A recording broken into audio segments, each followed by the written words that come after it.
New details tonight about the avalanche that killed a man near Lookout Pass nearly 2 weeks ago. Thanks for being with us. I'm Derek Dice. The final report shows one of the men triggered the avalanche as he skied down the very steep slopes of Stevens Peak.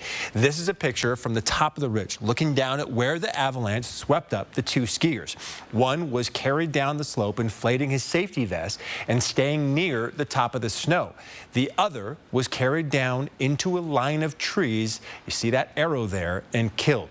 The report shows the men did many things correctly, even planning out the details during a Zoom call the night before. But what they didn't know is found in this picture.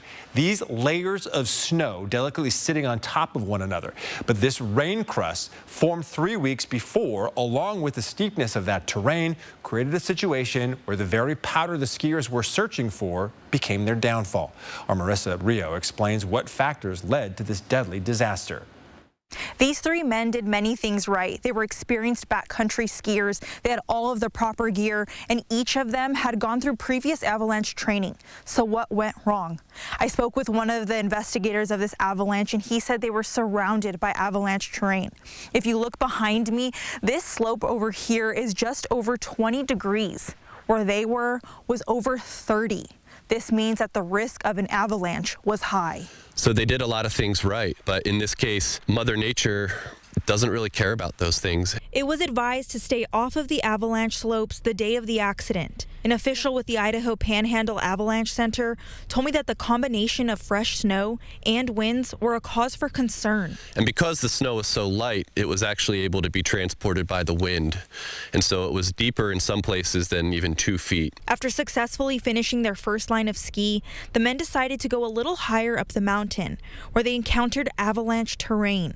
The men continued to go down one by one, another common safety practice. The first skier made it down safely. The second skier that started to descend the slope got about 3 turns in, and they noticed a small slide within the new snow, about 12 inches deep. Within a matter of seconds, the combination of the hard surface, the 39-degree slope, and the weight of the skier triggered a larger avalanche. Good example would be if you had a kitchen table and you poured a bunch of sugar on it or a bunch of flour on it, and then you take the table and you start to lift up one end, and then all of a sudden it all slides off. The avalanche fully buried the first two, prompting a rescue by the third skier.